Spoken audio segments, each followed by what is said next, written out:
Well, hello, my soul friends. It's Victoria, the soul nurturer. How are you today? I guess my question is, how's your heart today? I often start my sessions with this with my clients. I just do a little meditation and drop them in and ask what's on their heart. How's your heart? And it's been on my heart to talk to you about a topic that has been coming to my mind. Um, First of all, I'm going to light my candle. I'm sitting here with my candle in my lap, so I'm going to light this. Invite you to get your candle. Invite you to take this time for you to just put your day on pause if you can, or watch this video when you can. Claim that time for you, for yourself, for your own inner reflection, for your own soul nurturing as I share what's on my heart, my greatest wish, and why I'm here on YouTube is that in my sharing what's in my heart and some of the transformational tools I've collected on my journey and my soul work tools, that I am supporting you out there, and that is my contribution to the collective. And that's what we're going to be talking about today. We're going to be talking about compassion fatigue, in the many ways that shows up. So the reason for this topic, I've been sitting with this question probably since early stages of the pandemic. Noticing, we are the microcosms of the macrocosm, noticing what was going on for me, noticing how I was feeling really pulled in, noticing some signs of what I was familiar with showing up. I had when I worked at hospice years ago of compassion fatigue, but curious about that. Mostly my lens I was looking through was, gosh, why don't I feel like reaching out to anybody? Or why aren't my friends contacting me? Or why do I feel exhausted all the time? So let me ask you this. Are any of you feeling kind of depleted, maybe defeated, more drained or exhausted, or it's like the things you normally do feel like it's walking through mud to do them? It's just like a lot, takes a lot out of you. Sometimes I look at the end of the day and I say, gosh, what did I do today? I feel so exhausted.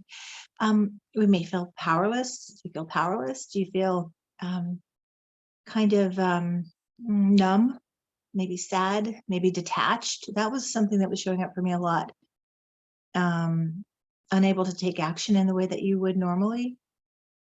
Well, these are all symptoms of compassion fatigue. I want to make a distinction. Compassion fatigue is different than burnout. Burnout is when we are in high stress situations, usually connected to work, and we're just working more than we have the capacity for, and we end up burning ourselves out. Well, compassion fatigue is similar in that there is some burnout factor, but it's really connected to, this is what I like to say. It's not that we don't care, it's that we care too much. And right now, in particular right now, but through the last 2 years, we have all been, it's the perfect storm for compassion fatigue. With so much going on in the world that our compassionate heart can't help but feel, especially those most susceptible to compassion fatigue are empaths, are Enneagram 2s, any Enneagram 2s out there. Comment below if any of these strike a chord with you. Just compassionate people in general, and those who have a trauma background. Those of us who identify with the archetype of wounded healer, which I have been doing a lot of research on that. I just did my final project for my spiritual direction training through Hayden, which I'm graduating this month. I think on the 27th is the official graduation date. Anyway, so I'm excited about that. But so I did a lot of research about the wounded healer, and I think I may do more videos to follow on that topic because it's so resonant with me and with the people that I witness that are healing and helping others. But yes, so we all have wounds. We cannot have wounds in the human experience. It's just part of the journey, right? So compassion fatigue can feel more weighted, more heavy for those who have had trauma or have a lot of wounds that And again, this misconception that wounds, you heal them, you're all better, you're 100%. No, as long as there's a wound, that original wound will stay with us. It's how we navigate it, how we know how to be present to ourselves, and how we continue the deepening of the healing. So like I said, I started noticing, and I'm curious if any of you have noticed this too. And I'm going to encourage you at the end, so I'll just do it now, to comment, like, and subscribe if you haven't. It helps me outreach in a greater way to people out there who may benefit from what I have to share, what the message on my heart. So please do comment and like and share if you feel called to. But like I said, I started noticing that my pulling inward, and friends reporting to me the same thing. I would call and say, I'm sorry I haven't called, and oh, no need to apologize. Have I called you? Like, oh, actually, no, you haven't. So giving grace to a lot of friends I haven't heard from, and I understand, because I haven't reached out to people either. So I also felt like as I said, I felt kind of drained and exhausted, unable to do the simple things, especially reaching out to others, and that the managing of my life the way it used to be. Remember, we have been in a huge transformational cycle, a lot of energy, a lot going on. And so there's no what we used to do. We're not able to, it's like the old way of doing things doesn't work anymore, and the new way hasn't emerged yet. And the last 2 years has really been about that, an opportunity for us to deeply witness, which is draining in itself. This can't help but not see how much needs to be transformed in the world we share, and also transformed in this world that we are individually responsible for. And there was just a lot of, if you're committed to this path of inner work and soul work, a lot has been stirred. A lot of our shadow, a lot of our the shadow in the collective and in ourselves. So compassion fatigue depletes. I'm just going to scroll down here, because I am going to look at my notes a little bit of I do best is speaking from my heart, but I also want to make sure I catch what I wanted to, I cover what I caught to share. So compassion fatigue depletes our capacity to do what we normally do. This is really, really key, the capacity, which is ironically that I was questioning myself, like, I'm so compassionate. Why am I not doing the things I normally do? Well, my capacity wasn't there. So capacity, I think of it a couple ways. It's like compassion fatigue to me is very similar to grief in the way that it drains our body and our mind and our energy and our capacity. So it's like, and I use this analogy for grief as well, but with compassion fatigue, it's like having many, many windows open on your computer, right? When you have many tabs open on your computer, what happens? It's drained. It drags the system. It doesn't function as well as it could, right? Same for us. I mean, I use this analogy a lot, that our minds are very much like a computer. And with all these windows, whether we're conscious of it or not, our energy is going out to what's happening in the world. Maybe we're thinking about friends that are struggling with things, and then we're thinking about our own stuff. All these tabs opened, draining all the time. And I like to say it this way too. It's not, I'm not sure if I said this yet. When I start getting into a flow, I'm not sure what I said, but it bears repeating if I already said it. It's not that we don't care, or it's not that we care. Is that how I say it? No, it's not that we don't care. It's not that we don't care. It's that we care too much. And I don't know if it's too much even. It's just that we're caring a lot. And those multiple windows open, we're just where this can trigger the being drained, and also feeling helpless. It's kind of like, for those of you who identify with ADD as well, I was diagnosed with ADD years ago, which whole other theory about that, where it's developed from and why it happens.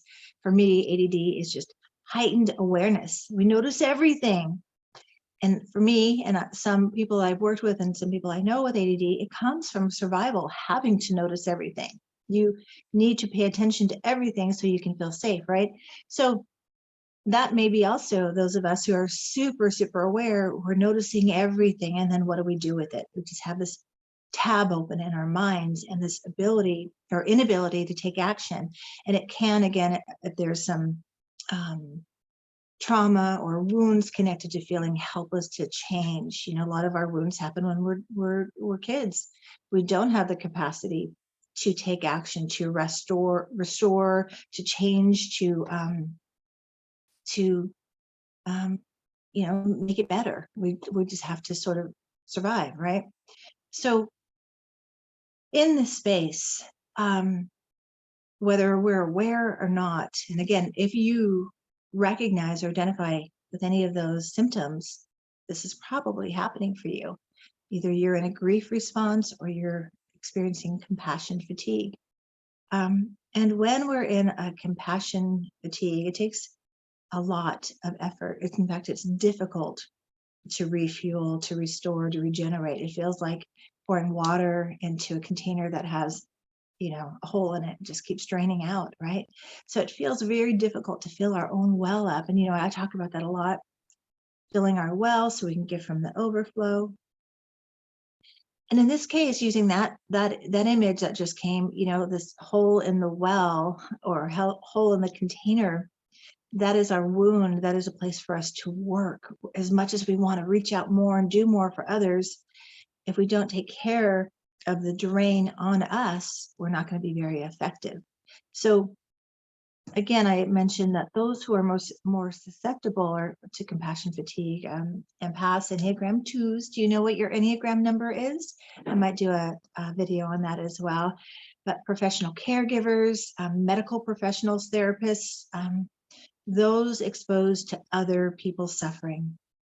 And so this is why a lot of us just had, a lot of compassion for the medical care professionals who during this time of pandemic were really stretched, burnt out, and probably experiencing their own compassion fatigue. So,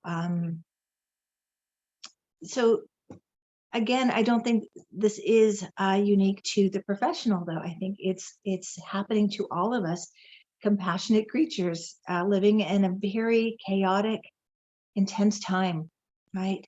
Wanting to help, but feeling limited to be able to help, feeling that lack of energy or inability to reach out in the way that maybe you feel called to. And there are so many needs right now, not only for ourselves, it's constant adjusting, but the needs out there, especially for those of us who do like what I do, my job is supporting people. So I listen to many stories per day. I'm invited in and honored to be so honored in to walk along someone in their own journey with their own challenges and issues going on. And I love that. I'm fed by that. But at the end of the day, and I noticed too that in the past I would, want to reach for friends or do things, but I'm like, I'm done. I've reached my capacity of holding space and support. I need to support myself now. So I'm curious, any therapists out there, any professional people, nurses, anyone that's listening to this who is resonating with what I'm saying from a professional standpoint, and then also for those of you who are just feeling it as an empath. I'd like to know what you've been experiencing. So, so the other thing that could happen is we can begin to fall back into our old wounds, right? Especially if there's a wound connected to helplessness. And there's so much going on that what can we do? Short of praying and contributing, maybe donating to an organization that our heart is called to. But so in that helplessness, we can be brought back to all the times we felt helpless before, or all the times we felt inadequate or not capable. And this is very common too. When we feel overwhelmed or exposed to other people's struggles, these may unconsciously stir our past challenges. So being aware of that, awareness, I always say the ABCs of transformation: awareness before conscious choice or change. Okay. So, but the current issues may be magnifying our past issues or past wounds. As painful as that is, it is an opportunity, to be with, oh, this is, I always say to ask when you feel overwhelmed, when you feel triggered, where is this familiar? What is this reminding me of? And that's where we can follow the trail to the Holy Grail to do our healing. That's so funny how that just came. I've never said that before. I love that. To follow the trail to the Holy Grail for our healing, to go to the root, to go to the source of that original wound. So right now, as I mentioned, right now in the collective experience, we're exposed to the daily suffering of others, what's going on in Ukraine and the heartbreaking issues that we're facing. And even if you don't watch the news, again, empaths don't need to watch the news. Your heart is connected to this may sound woo-woo, but the collective energetic, the collective emotional climate that we're sharing. And it's been intense. It's been a lot of grief, a lot of heartbreak, right? And again, the witnessing of innocence in harm's way might bring to mind a time when, the innocence of ourselves, we were harmed or hurt. I just went into my 5-year-old talk. My 5-year-old had a message for you. I was hurted. So it's painful. And so, yeah, limit the news, but stay connected so that, again, you have your prayer report. When you feel helpless, ask, what can I do? But first, what we need to do is we notice all of this energy and all of the challenges,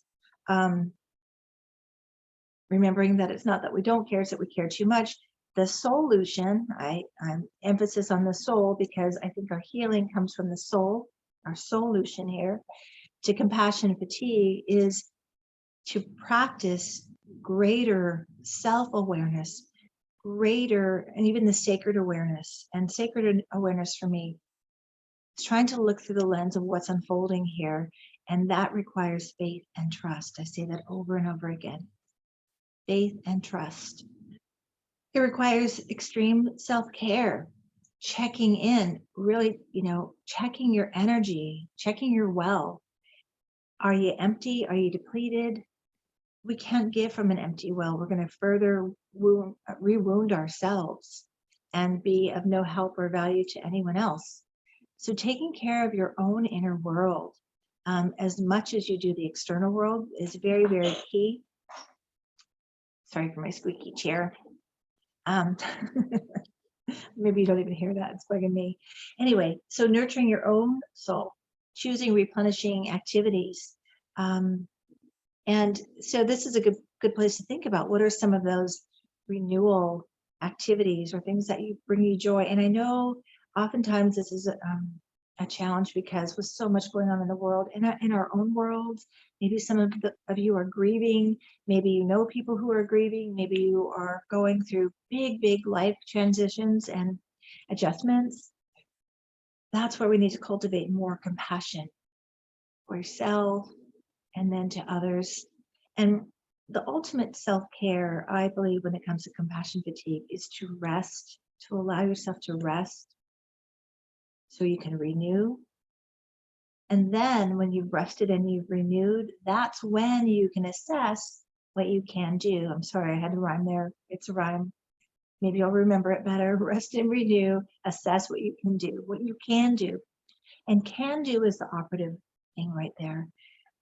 Maybe not what you would want to do or what you could have done in the past that you don't have the capacity for, but what you can do with your resources, with your capacity as it is in this moment. And this is a hard one for me.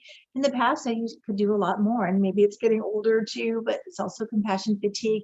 And I have to give myself grace in that not only am I working to support my clients, I've been going through an almost 2-year training program, plus other trainings I've been doing. For the last 2 years for me, when the pandemic started, I just decided I was going to dive into all the subjects I wanted to learn more about. And even though it brings me joy, it consumes some time and my energy. So I've been really occupied with a lot of things. So this is, assessing what you can do.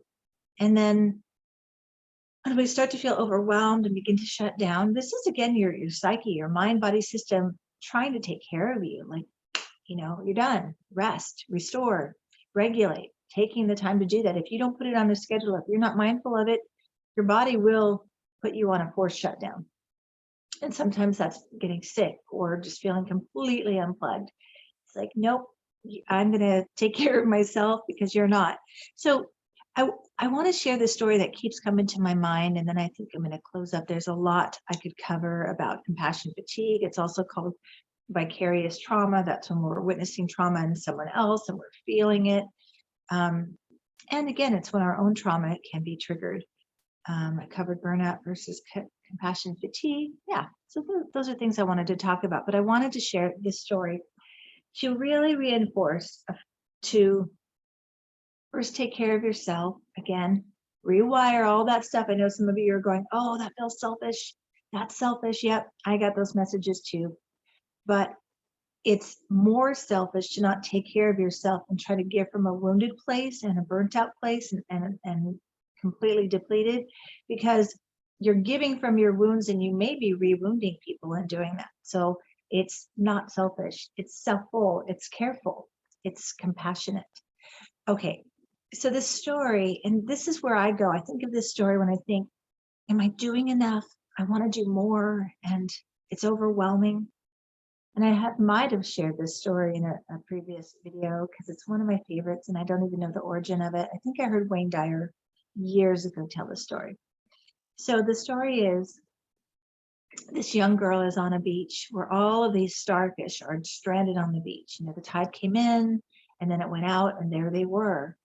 And because the tide was still out, they were not going to make it, right? So she's picking one starfish up at a time and throwing it back into the water. And this man comes up to her and says, what are you doing? She said, well, I'm trying to help the starfish here.